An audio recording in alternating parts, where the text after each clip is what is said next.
Baik, Assalamualaikum warahmatullahi wabarakatuh.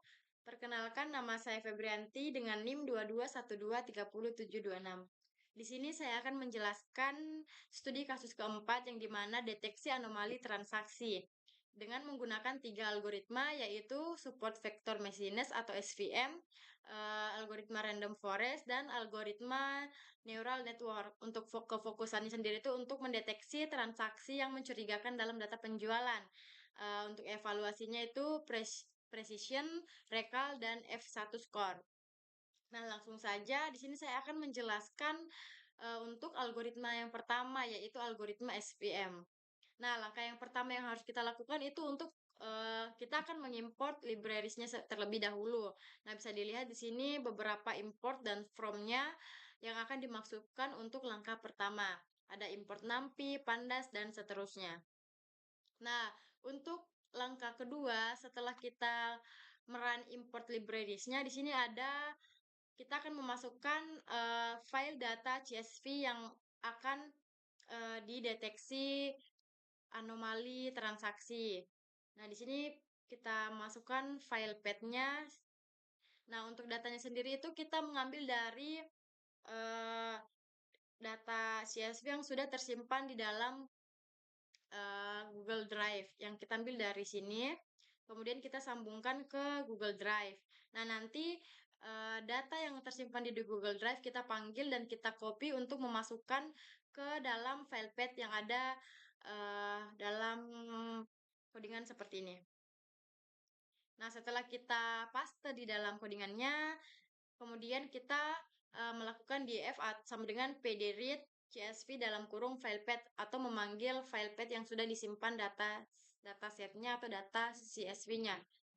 Nah, setelah kita merun data yang sudah dipanggil, kemudian di sini kita akan menampilkan beberapa baris awal data pada datasetnya dengan cara menggunakan print dalam kurung data frame dan print df head. Nah, maka akan memunculkan hasil data frame seperti ada 4 columns, yang dimana ada transaction ID, transaction amount, atau currency, transaksi time yang menggunakan hour, dan is fraudulent.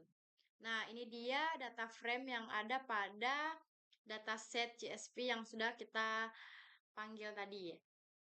Nah, selanjutnya untuk langkah selanjutnya di sini kita akan pastikan bahwa datasetnya ini memiliki kolom yang diperlukan seperti data kolom yang sudah ada pada data frame ini. Nah, bisa dilihat untuk codingannya di sini ada required columns. Nah, di sini kita masukkan 4 kolomnya.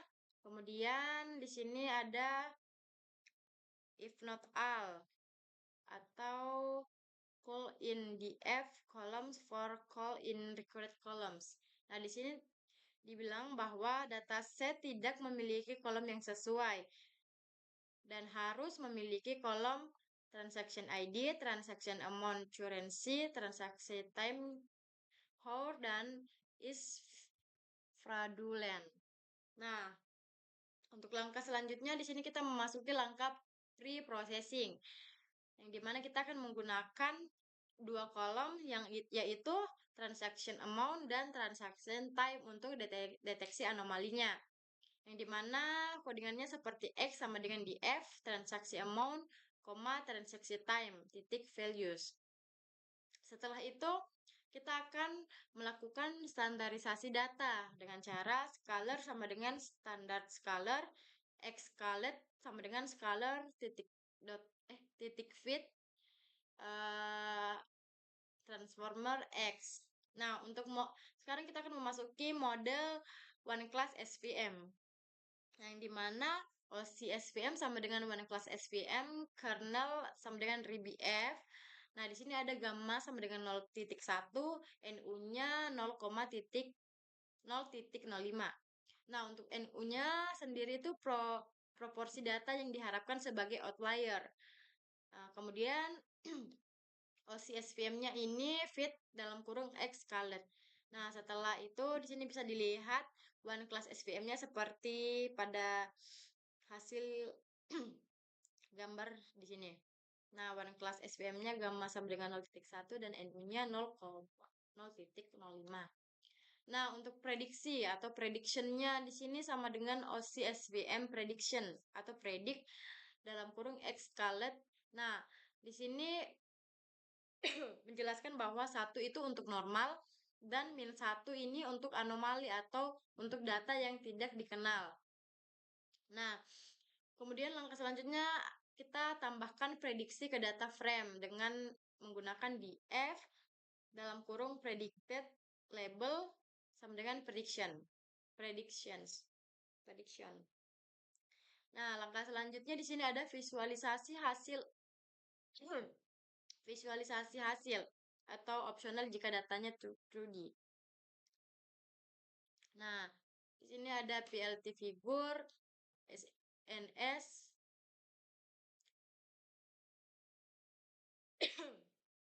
kemudian di sini ada hasil deteksi anomali dengan one class SVM. Nah, bisa dilihat untuk titik merah itu -1 dan biru itu 1. Seperti yang dijelaskan di atas itu -1 itu anomali atau data yang tidak dikenal dan 1 itu data yang normal. Nah, ini dia hasil deteksi. Untuk lebih jelasnya, gambarnya kita bisa lihat di sini.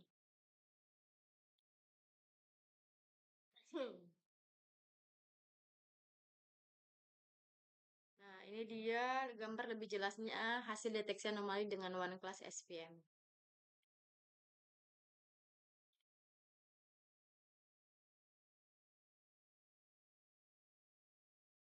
Nah, untuk evaluasi performanya jika labelnya asli tersedia itu seperti is fraudulentnya itu. Nah, ini dia hasil klasifikasi reportnya. Yang dimana akurasinya 0,75. Mungkin itu saja penjelasan algoritma SVM dari saya. Selanjutnya akan ada penjelasan algoritma mengenai random forest yang akan dijelaskan oleh saudari Ana Mawada. Sekian dari saya. Assalamualaikum warahmatullahi wabarakatuh. Kemudian untuk penggunaan algoritma random forest pada studi kasus deteksi anomali transaksi. Pertama yaitu kita mengimpor beberapa library seperti NumPy, Asnap, NP, Panda, SPD, kemudian ada isolation forest, standard scalar, klasifikasi report, akurasi score, PLT, dan SNS. Kemudian kita mengunggah file CSV ke Google Drive, kemudian copy path, kita masukkan path-nya di sini. Adapun codingnya yaitu df sama dengan pd.read_csv dalam kurung file path. Untuk menampilkan beberapa baris awal data, codingnya yaitu print data frame, kemudian print df.head. Setelah di run, ini adalah hasil tampilannya. Data frame-nya berisi beberapa kolom yaitu transaction ID, transaction amount atau currency, transaksi time atau hours, dan is fraudulent. Kemudian untuk memastikan dataset memiliki kolom yang diperlukan. Kemudian untuk langkah selanjutnya yaitu pastikan dataset memiliki kolom yang diperlukan. Ada required columns yang isinya transaksi ID, transaksi amount atau currency, transaksi time atau hours, dan is fraudulent. If not all, pull in df titik columns for pull in required columns. Kemudian place value error berisi dataset tidak memiliki kolom yang sesuai, harus memiliki kolom transaksi ID, transaksi amount, transaksi time, dan is fraudulent. Kemudian untuk pre-processingnya menggunakan transaksi amount dan transaksi time untuk deteksi anomali. Adapun codingnya yaitu X sama dengan df dalam kurun transaksi amount, currency, dan transaksi time atau horse titik values. Untuk standarisasi data yaitu scalar sama dengan standar scalar dalam kurung X underscore scalar sama dengan scalar titik fit underscore transform dalam kurung X. Untuk model isolation forest yaitu iso underscore forest sama dengan isolation forest dalam kurung n estimator sama dengan 100, contamination sama dengan 0.1 dan random state-nya sama dengan 42. Contamination sama dengan proporsi anomali. Kemudian iso underscore forest titik fit dalam kurung X underscore scalar. Setelah di run, kita dapatkan hasil seperti ini. Kemudian untuk prediksi. Prediction sama dengan iso underscore forest titik prediction predict dalam kurung X underscore scale. Keterangannya yaitu 1 untuk normal dan -1 untuk anomali. Kemudian tambahkan prediksi ke data frame. Codingnya yaitu df dalam kurung predicted underscore label sama dengan prediction. Kemudian untuk visualisasi hasil yaitu plt titik figur fixed size sama dengan 8,6, sns titik scalar plot sama dengan data df, x transaction amount atau currency, y-nya transaksi time, dan w-nya predicted label. Untuk palette sama dengan 1 untuk blue. Hasil plt titik figur fixed size-nya 8,6, sns titik scalar plot sama dengan data sama dengan df, x-nya berisi transaksi amount atau currency, y-nya berisi transaksi time, horse, w-nya sama dengan predicted label. Kemudian palette sama dengan 1 blue, -1 red, S-nya sama dengan 50. Kemudian plt title dalam kurung hasil deteksi anomali dengan isolation forest. Plt titik legend dalam kurung title predicted label dan lognya upper right. Plt titik show dalam kurung. Kemudian hasil setelah kita run bisa kita lihat gambarnya seperti ini.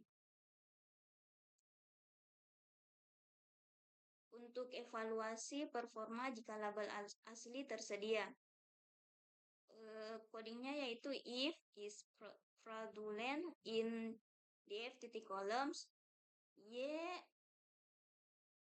underscore true sama dengan df is.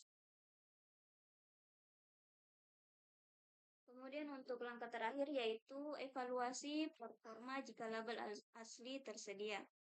Codingnya yaitu is fraudulent in df titik columns titik 2 y underscore true sama dengan df dalam kurung is fraudulent titik apply lambda x -1 if xl 1 titik values.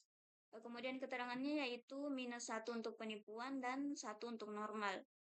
Print classification report, kemudian print classification report dalam kurung y underscore true dan prediction.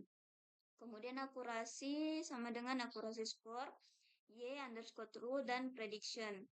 Print f petik 2 akurasi sama dengan akurasi titik 2f. Kemudian setelah kita run akan menampilkan hasil seperti ini. Selanjutnya kita lanjut ke algoritma neural network, yang dimana ada program yang pertama yaitu ada import libraries, terus import numpy as np, kemudian import pandas as pd, kemudian from scikit model selection import train test field, dan seterusnya bisa dilihat. Kemudian di sini kita memasukkan file ke dalam drive, yang dimana ada file path dan nama filenya yaitu sgm fraud detection data for study case 4G SV. Kemudian ada menampilkan beberapa baris data, yaitu dengan kode print dalam kurung data frame, kemudian print dalam kurung df titik head. Kemudian di run hasilnya ada data frame yang dimana memiliki 4 data frame. Yang pertama ada transaction ID, kemudian transaction amount, kemudian ada transaction time atau HOR, kemudian ada is fraudulent.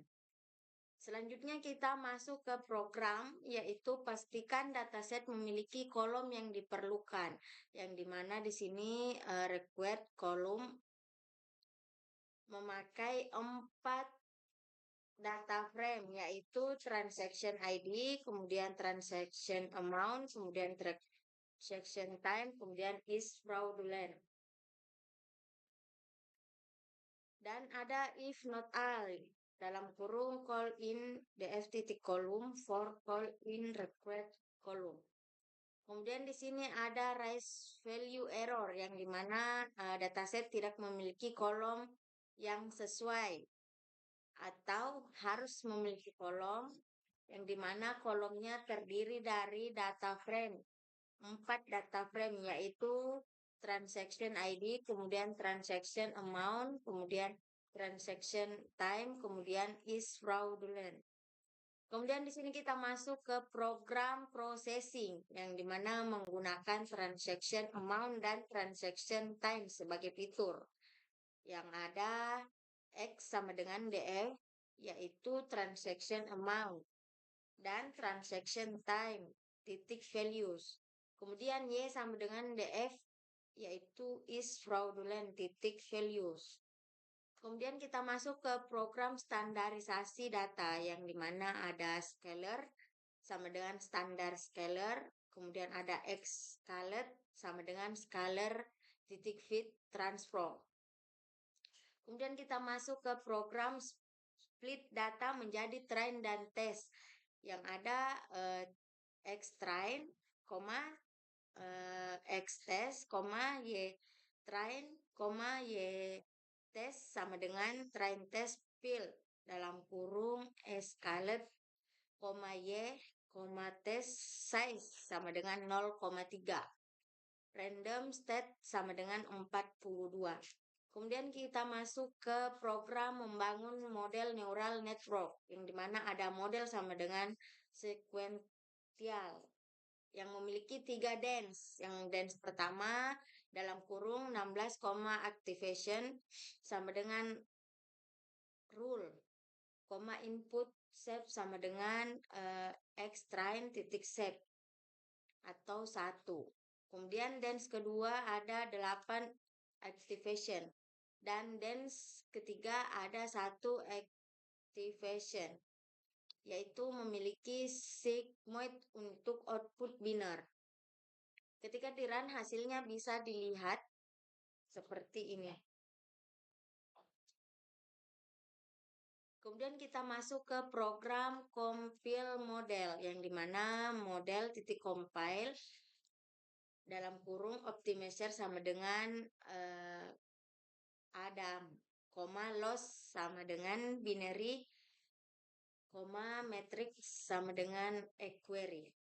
Kemudian kita masuk ke program training model yang dimana ada history sama dengan model titik fit, buka kurung xtrain, utrain, epos sama dengan 20, batch size sama dengan 32,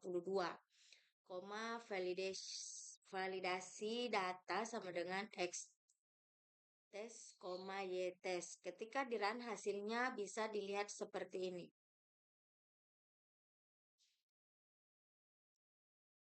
Kemudian ada program evaluasi model yang dimana terdiri dari loss dan query sama dengan model titik evaluate.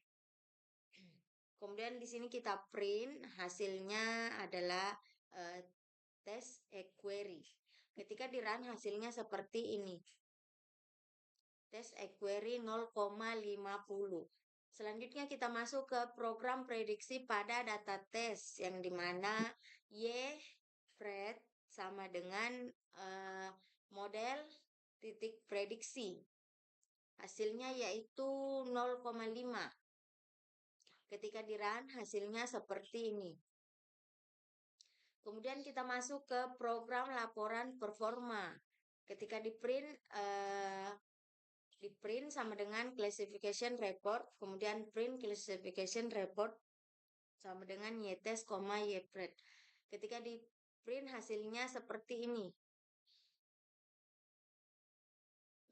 Memiliki classification 2, yaitu 0 dan 1. Kemudian kita masuk ke program plotting loss dan equerry, yang dimana ketika di run hasilnya seperti ini. Dan kita masuk ke program loss, yang dimana ada PLT titik subplot, yaitu 1, 2, dan 1. Kemudian kita masuk ke PLT titik plot, yaitu ada history titik history, hasilnya adalah loss dan label sama dengan training loss. Kemudian kita masuk ke program PLT titik plot history titik history atau file loss, label, hasilnya yaitu validasi loss. Kemudian di sini ada PLT title atau loss, kemudian ada PLT X label atau EPOS dan PLT Y label atau loss, dan ada PLT legend. Ketika di run akan menghasilkan grafik seperti ini.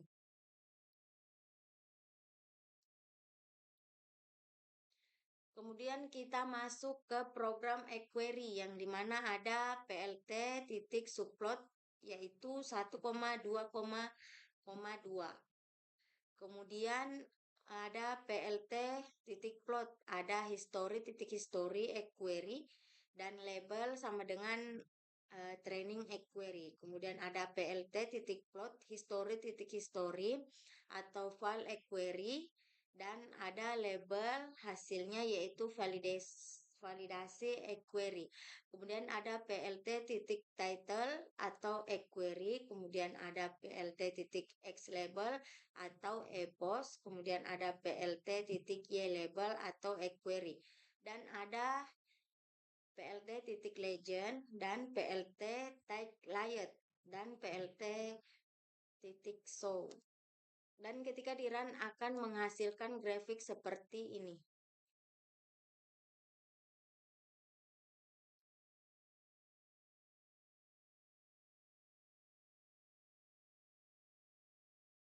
Nah, yang terakhir yaitu kesimpulan. Pada studi kasus, tunggu dulu deh. Ya, sambung ke sini. Sebentar kepotong. Nah, yang terakhir yaitu kesimpulan. Pada studi kasus deteksi anomali transaksi dengan menggunakan 3 algoritma dapat disimpulkan bahwa algoritma support vector messiness atau SPM yaitu deteksi yang sangat selektif dan menghasilkan sedikit anomali. Lebih baik untuk pola anomali yang terdefinisi dengan jelas tetapi kurang sensitif untuk variasi kecil. Nah, untuk algoritma random forest lebih sensitif dibandingkan SPM dan mendeteksi lebih banyak anomali, termasuk pada area data dengan distribusi jarang namun ada risiko deteksi berlebih. Dan untuk algoritma neural network memiliki potensial untuk pola kompleks, tetapi grafik menunjukkan model mengalami overfitting sehingga performa pada data validasi tidak optimal. Itulah tadi penjelasan dari kelompok kami mengenai studi kasus deteksi anomali transaksi. Sekian dari saya. Assalamualaikum warahmatullahi wabarakatuh.